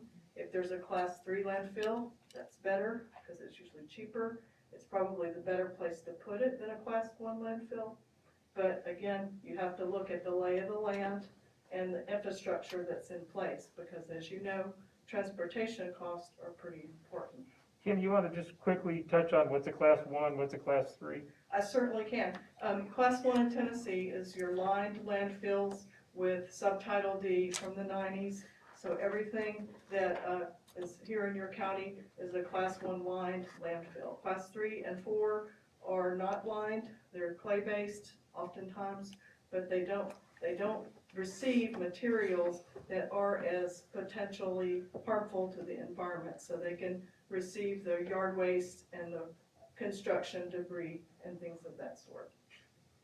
I have a handout. I can give it to you. I will have to say, after hearing your packet discussion, if I have a typo in here, I hate for it to go down to the posterity. I really do. You get it on the website. Kim, it's going to be there forever, so you're going to own it. So I'm reluctant to give it to you. What I've looked at is the landfill tipping fees across the state as reported by folks in through our annual progress report, which I'm sure Loudon fills out, maybe Santec fills it out for you, maybe Mr. Field does. But tipping fees can range anywhere from the 20s, as you mentioned this evening, to the 60s and 70s and 80s and 90s. They are all over the map here in Tennessee. And again, distance and proximity play into that pretty heavily. That's for class 1 landfills. Ironically, back in 2014, MTAS, our counterpart working with cities, and CTAS, we were asked to do a study on green waste here in Loudon County. There was some money at the time, TDEC grants to offer for hub and spoke situations where you would have a county maybe be the hub and other cities be the spoke. They were giving in range of $250,000 or so for these grants. And the director at the time was trying to propose this kind of arrangement between Rockwood and Lenore City and Oliver Springs, Harriman, Loudon, Kingston, Sweetwater, and Roane County. It fell through for a couple of reasons. One was, at the time, there was thoughts that there was some sort of waste to energy option here that would materialize in either Roane County or in Loudon. And it didn't quite work out, the math didn't, but we gathered some numbers on it, and between all of those cities, it looked like there was the potential for maybe about 15,000 tons of green waste between the city, Roane County and Loudon combined with their cities therein. So that number would work, perhaps, if you went in partnership, perhaps. It probably wouldn't work if it was just a city by itself or a county by itself. So you kind of have to get a number up to some certain element. So I went and looked at some other models for this kind of thing. And what we find is the cities, they grind a lot, but they don't necessarily make any money off grinding. You know, you'll find that they have piles of mulch sitting around and not a lot of takers. There's a couple of successful programs to point out in case you want to go look at them for a model. One would be the city of Murfreesboro. They do a pretty low equipment focused program. They have a tub grinder. The mulch is free. They have their in-house people doing the grinding. And they grind about, it looks like almost 47,000 tons a year.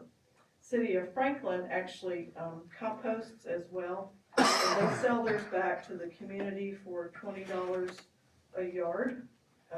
They have vouchers. You go to the city council or the courthouse in the city, and you get a voucher, and you can only get 5 yards a day. So they have a more extensive program. I would suspect, since it's composting, it's got more moving parts as well, because you have to set up windrows and, do a lot more, work to get that product. Johnson City, and Cleveland, they have programs, but no mention of market. So again, the market kind of is what would drive the reason to do something like this, I think. Davidson County, that's a combined metro, so looking at that one, about 30,000 tons in their program. Again, mainly collected through curbside. So counties don't have a lot of opportunity to collect curbside. Obviously, that's something that the cities are more apt to do. I'm going to look at the private sector model and mention a couple of things here, because I think it actually may provide a window for something you should consider if you want to do a green waste program. There's 3 companies that are worth looking at. One is Kellum's in Blount County. The other is Nature's Earth in Memphis, and the other, which I'm going to spend a little more time on, is Living Earth in Knoxville and in Davidson County. Now, Living Earth has gone through a lot of history. Actually, initially, Knox County owned a facility at Solway to do composting. That was back in the 90s. And the director at the time was a little bit ahead of his time. He wanted to do composting, and the state didn't understand composting. So he got into a lot of trouble with permitting, water, and so on. So they got back out of it, and they sold the whole operation to Natural Resource Recovery for $2 million. This was early 2000s. This was operated by this company until 2016. Now, the company got purchased, so it gets a little weird, but this company, Letco, purchased it. But before that happened, they had a contract worked out with the city of Knoxville for 30,000 tons a year. The city contract, I'm getting long-windedly to this, the city contract is the kind of interesting part. There's 60,000 people in the city of Knoxville, and they collect about 27,000 tons a year. They have a contract with this entity to bring yard waste and leaves to the 3 locations they have in Knoxville. The city, with that much material, 26,000 tons of brush and 6,200 tons of leaves approximately, pays the contractor between $18 and $24 a ton. So the city is not only paying for collection, they're paying for disposal at that rate with that volume. So that, to me, it's either you're all in or you're not in, because that tip fee is certainly rivaling what you would pay for a tip fee. And as much discussion this evening on tip fees, in Tennessee they're relatively low. I mean, we hate to hear it, but it's true. So when there are innovative things that come down the pike for Tennessee, we're always at that battle line of tip fee. So can you do it for this or not? And it's unfortunately going to not make us a leader in the country in terms of new technologies is the way I see that. The contract had some pieces to it. Again, if you were going to get into this business, they had some give back, like they have to give the cities back 1,000 cubic yards a year. The fire inspectors had a pretty serious plan that had to be worked out before they let these facilities locate, especially in downtown Knoxville, where they have been prone to catch on fire. So the 3 locations, I'll give you this handout, but 3 locations, about 18 acres is the biggest one. And I've got an equipment list that I've added in the handout too, so you'll have an idea of what kind of equipment you'll need. Excavators, trommel screens and things of that sort, of course, wood grinders, and scales. So there's a process for this, usually 6 to 8 months to get a cured material for sale. And then Nature's Best, or whoever they're called now, will sell this to the general public from anywhere between $23 and $33 a yard, which is almost the tip fee. So how that model works, I don't know, because they're basically selling it for what they're taking it from the city from. So I guess the rest might be gravy.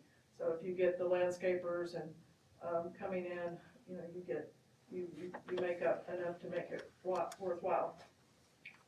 This company is out of Texas now, and they have 2 facilities in Tennessee and 2 in Texas. I talked to them recently to see how they approach working with smaller communities.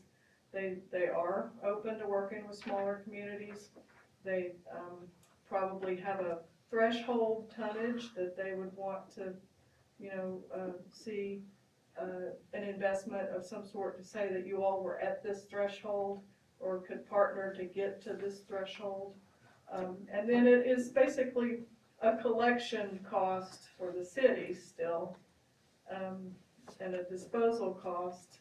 But then there's some money that goes out the backside of that too. So you could just call it waste diversion, potentially. Other things that would have to be considered, of course, legal liability for the coverage. Stormwater issues are a little bit more sincere with this, and potential air quality permits as well, so, and fire hazard. So it's actually, I think it would be worth looking at, especially all the things that are going on, and the fact that you all are looking at how to diversify the program here in a way that you can be a little more self-sufficient, provide an efficient operation for the residents of the county. You know, the diversification matters, it does, to not have, everything in one basket, and to have just the whole idea that there's not a C&D landfill is, always just strikes me as strange. Why can we afford to put yard waste in a class 1 landfill? There's something wrong with that model. I'm not sure what it is or what the business model is that allows for that. But the fact of the matter is, it should be more expensive to dispose of household garbage than yard waste. That's just logical. So I don't, as you're contemplating your contract, it might also be a good time to contemplate some things like this, just to see if you could pull out some certain segments of the waste stream and not call that part of your obligation at the class 1 landfill. So I feel like this is the wrong time for this presentation. Kim, I think it's perfect. Stuff on your plate It's here. perfect.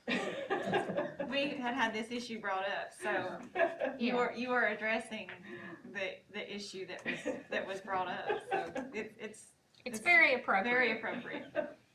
Well, does anyone have any questions for me? So I'll give you a couple comments. One of the challenges that we have is that our Eddie Simpson, our road superintendent, has been very creative on managing the waste that he has to contend with, basically on behalf of the county. And he has been able to tap into farmers and other landowners where he can bring his material and drop it off and essentially, give it over and not have to pay to manage it. And I think the cities are in a little bit different situation. Ty, can you talk about what y'all are doing with the green waste that you folks generate? For grinding it up or? Your leaf disposal? We mulch it. It gets grinded. What doesn't get grinded usually goes to the landfill. We are taking quite a bit to the landfill. I think actually that was an interesting, the numbers went down from 14 to when we did the survey to now, or 19, for this county, and I think it was probably, well, one TDEC sort of frowned on the big piles, so Right. I think they sort of have dispersed in different ways other than they. Yeah, our mulch that we were grinding was actually going into our, flower beds downtown, Right. being used there, so. And still, I mean, to my knowledge, still is. We've just been very busy this year. The cities, that do this without a big program engagement here, you know, do invest in the portable grinders and, you know, leave it on the road as they go, is one option, of course. But it is hard to give it away. I mean, Right. it goes back to the same sorts of things of logistics and convenience and, They've got to go to Kellen's and pay $30 a scoop for it and get it free. yeah, right, Kellum's is a good example for that, and the one in, East Knoxville, it's, between $20 and $30 a scoop, you know, but it looks the same, it doesn't have anything in it I wouldn't wanna Right. dig out, so, green waste is a significant part of, and food waste, but, you know, there's these things that are going in class 1 landfills that we ought to try to work to divert in other ways. It's like everything, it's not a perfect system, there should be interim steps, of course. You can't, you know, blame TDEC for wanting to keep mulch piles from catching on fire, because that's not a problem too, so. So I think with the highway departments, I haven't really heard Mr. Simpson's argument from other highway departments. He just, I think what Eddie would like, in his ideal world, is for us, as a solid waste board, to create a facility where he could take his stuff and give it to us to manage, and also not charge him anything for it. And let him go off, and he doesn't have to be creative finding, landowners that are willing to take the stuff. Well, unfortunately, that's what he's created. I mean, he's went out Right. and disposed of it at a no cost, basically, other than transportation. And I think there's a little bit of give and take there, but that's hard to compete with. Right. Free is hard to compete with. Yes. So that's our challenge. Yeah.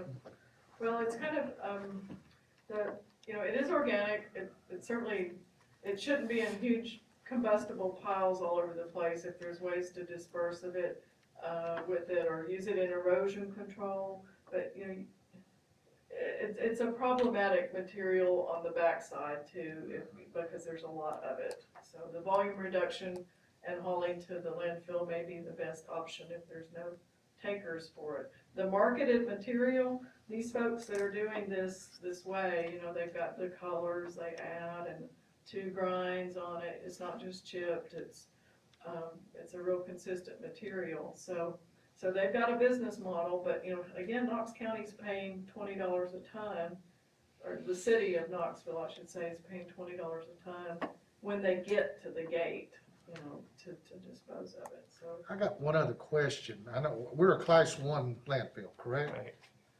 Is that encompass all of our property, or just the footprint? It's what's permitted. The permitted footprint. Right. Permitted foot, so The all rest of of our that property is adjacent not permitted. acreage is outside.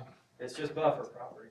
And this same company does that in their Texas facilities. They were talking about Republic actually owning, one of their landfills in Texas, or owning the landfill, but they operate a green waste facility on that site in Texas. So if you all want the contact for the person I talked to with, it's out of Houston, I'd be happy to pass that on to you. But I mean, the footprint, it may not lend itself to a green waste facility. I mean, it's 162 acres or whatever, it sounds like a lot of acres, but it might not still necessarily work, just the way that it's laid out here in the hollers, you know. Ken, is there a big transition cost going from mulch to compost? And what's the market like for compost relative to mulch? It is a big process difference, It's needs a permit for composting, whereas if you're grinding and chipping, you don't need a TDEC permit, which is one reason it's hard to know the numbers in the state, because it's not a permitted process. Composting is processed, because you're adding water to it and you have the runoff potential, you up your ante on the dollars, per ton. Now, the folks the same company operating here in Tennessee call their product compost, and it's the fines, so it's come through several grinds and aging processes, and then they add cotton batton and all kinds of other organics to it as well. So, and then the city of Franklin calls theirs compost, so that is permitted, and again, it's in windrows and it's got an aging process and water added to it. So you do, you up your dollars. Is the market any better for compost? I don't know. I mean, if you've never been over to Sevier County, they have the compost facility there, which composts municipal solid waste. And, nobody, I think it's an amazing technological feat. I mean, it's aerobic digesters that, crank out a lot of food waste and get it to inert material on the backside. But there's not a market for it because there's a issue people have with putting MSW or solid waste, even if it is composted, on their gardens or wherever. So the composting has a marketing issue. The land apply, the ag stuff, like land applying for agriculture, has been a lot more curtailed over the last couple of decades and related to water pollution. So you don't have as many options with the farmers to go X, Y, and Z. So just to make it a little shorter, it's harder and more expensive. Didn't Sevier County have a pretty bad fire also? They did. This is a fire-prone industry, but they've had 2 or 3 actually. But Tom does amazing tours if you ever want to go see that facility. It's worth your while. But they have food waste as their primary, as the major part of their waste stream, so that changes things. They segregate most of that out. They have a lot of screening. Picking lines, yeah. Yes, but they still have a lot of plastics that get ground in it, that are visibly evident. So in relation to what you're going through in the next few months, if there's anything that we can help you with, CTAS or MTAS, please let us know about that too. We're probably better at comparisons between what other counties are doing and extracting data from the state of Tennessee, from the TDEC records. We can do that as well. And then little special projects that Steve and everyone will throw me every now and then, which we're happy to do, of course. If that's not it, I'll leave this handout with my, hopefully not too many typos in it. I was thinking PowerPoint and I could not have to leave everything. Tim, I want to switch gears on you just real quick as far as the TDEC or the state budget funding entities like CTAS and MTAS and also the development districts. So, and also like the recycling grants that used to be available. Right. So let me just frame this and I'll let you respond. Okay. So TDEC and the state used to have a lot of money available for what they call recycling grants. So that has now all gone away. They have also, the state, as far as the governor and our legislature, has also cut the budgets for like the development districts and also for entities like CTAS in terms of shrinking their budget, providing support for things like this when we have a question to be able to call in and ask an expert. So really I guess my question is, and my point is for the folks that are on you know, our elected officials, city and our county folks, is that that's a resource that we used to have available that the state is no longer funding, that for Chris, for example, in terms of some of the equipment he was able to buy, he doesn't have that money available any longer. So I would just encourage our elected folks to consider that and to remind our people in Nashville that, you know, these programs were very helpful to fund these kind of entities and making these experts available. And we don't, you know, at some point in time, if the budgets get slashed too much, like for the development districts, we're not gonna have those resources available for us, which I think is it's a loss. It's kind of, you know, the surcharge, the Solid Waste Management Act of 91, you know, added this surcharge onto all Class 1 fees. And it did a lot of things. It, of course, funded the inspectors. It funded the grants. It funded some element of technical assistance, which is sort of, it's kind of dribbled along, but it's not anything like it was in the 90s when we were closing landfills all over the state of Tennessee. So now that we've got these larger 30 landfills and we don't have the county dump as much or as often to contend with, then that surcharge has sort of been poured into things like, well, they've used a lot of it, from what I understand, to close a landfill in West Tennessee that did not have adequate post-closure cost, and they walked away from it. So that money did get used, and you know, to close that land. So the people of the state of Tennessee, in essence, paid to close that landfill. So that grant money has been kind of revised, and I think it's temporarily gone away. I think it will. You know, we're in the middle of a pandemic. We have a lot of reasons why there's not funding for things. But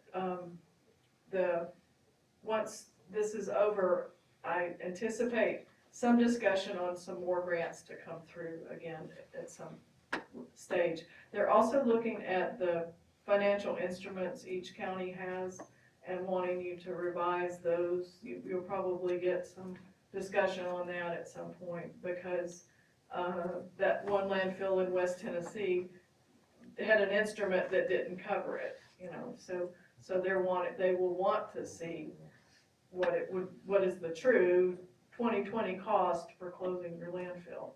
So that's coming, and those negotiations on how you pay for that are coming for every Class 1 landfill in Tennessee. So there's things like that we kind of keep abreast of and can follow as the state works with the legislature and amongst itself, I guess, to kind of decide how to fund things. Old closed landfill grants were popular for a while. Those have kind of dried up, and I think a lot of counties were just kind of getting the hang of that as maybe a useful, you know, source of revenue or funding to do good things. So one other thing, Dan, we visited about providing some CAD information, some elevation information to meet Ty's requests that we were having Kim actually do the GIS work. What's the status on getting the CAD file so we can? Yeah, sent an email as soon as I got Ty's email earlier, and following up on that first thing in the morning. Okay. Appreciate that. We're working on some visualizations, and I think they'll be kind of interesting. So, yeah.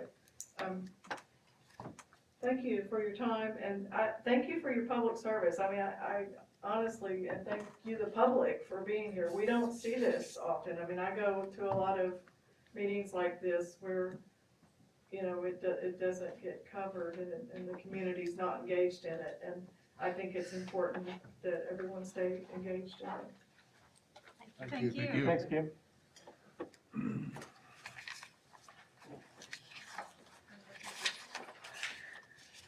All right. Kevin, anything you want to cover? Nothing further, I think we've discussed. So one thing that I'll mention, I recognize that a lot of folks are not happy with me holding the bag as far as running the gavel. And I talked to Kevin earlier today in terms of our elections for the board officials.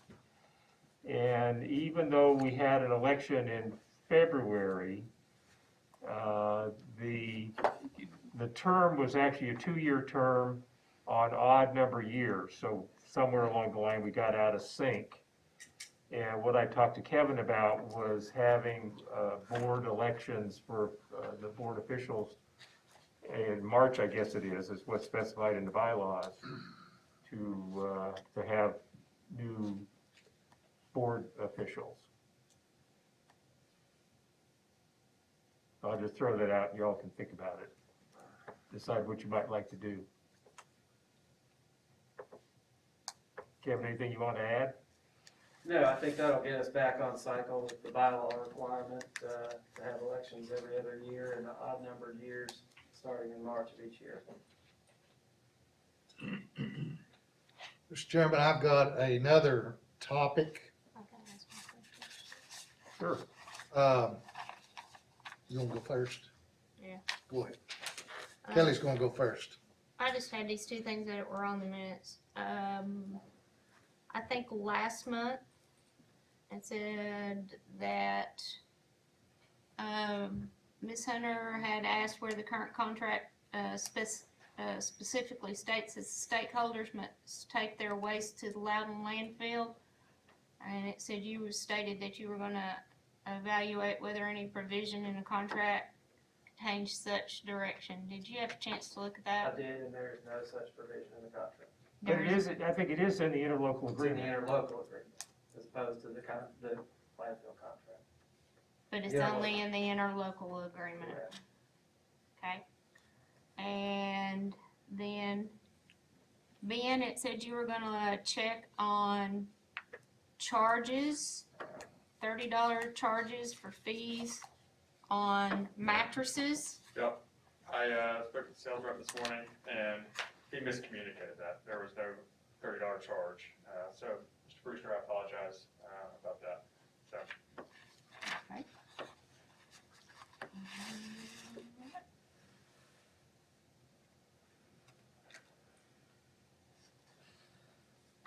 I think that's it. Go ahead. I've had a question asked to me, and I can't answer it honestly. Who elects how many members are on this commission? It's specified in the interlocal agreement. That it's specified in the interlocal agreement between the 3 stakeholders that we have a minimum or a maximum? I think it It's says, exactly what we have at 7. And It specifically says 7. yeah, So if someone or somebody wanted to change that and raise the representation, they would have to start at the stakeholders, correct? that's correct.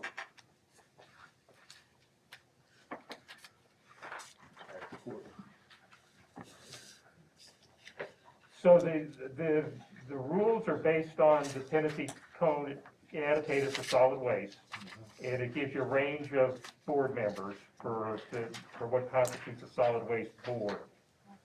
So whatever number the stakeholders decide, it needs to be consistent with what's in the Tennessee Code specifying what the makeup of the board is. So the code is specific to a number. But it gives a range. It gives a range. And then Okay, the interlocal agreement specifies exactly the number and how they're appointed. I got you. Right, and what the terms are.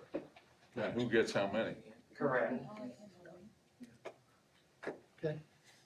But it would be really up to the stakeholders to come together to modify the interlocal agreement, which they can do, Right. to, as long as they meet the Tennessee Code annotated, it's appropriate. Okay, well, that answers the question. Okay, anything else? Okay, a couple of things we've got on the expenditure side, for next month, will show up on the financials, $53.82 for our, our employees. Now, you're still, Kelly, are you still on you're not on the city payroll, or the county payroll anymore, are you? As far as the teacher? No teacher anymore. So this is for, November. Does that sound right? Real nice. Kelly, I would that, wasn't on it in November either. okay, I'll find out what's going on with that. Are you on the county? The other expenditures that we're gonna have is I've got 2 months, Kennedy Montgomery that'll show up on the next, invoice. Matter of fact, you can go back to July, became an employee. Okay, well, I'll find out who we're paying social security and employee taxes on. I did, I retired. Right? That's all I have. Anybody else have anything? Can I ask one more question? Good, sure.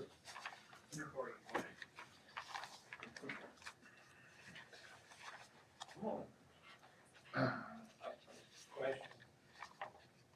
This is an email dated October 19th, 2020. It was sent to Ben Johnson from Carbon Coppin, Kevin Stevens, sent from Steve Fields. Our critics seem to be pulling numbers out of their hat, and I needed defensible data to counter the numbers which were presented at the county commission. Define our critics. Ms. Hunter. Who's our? It's reading like, are you working for Santec? No. Then what's our mean? The board. Now, when I say that, the board did not ask me to do this. I took it upon myself to counter Ms. Hunter's numbers, which I believe to be incorrect. They're not. In the very last sentence, if we can produce these numbers, I think are correct, this should put a giant hole in our critics. What, and again, I'm saying our, if the conversation is between you and Kevin and Adam, so who are you working for? Not Adam, Ben. Ben, I work. Adam's back there shaking his head. I represent the county as far as my position on the board. But the email reads "are" as in you working for Santec. No, That's the way it reads. well, that's not correct.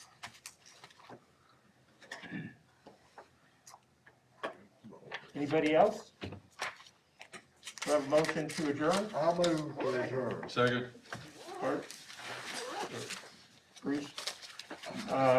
Any discussion? All in favor indicate by saying aye. Aye. We're adjourned. Thank you all.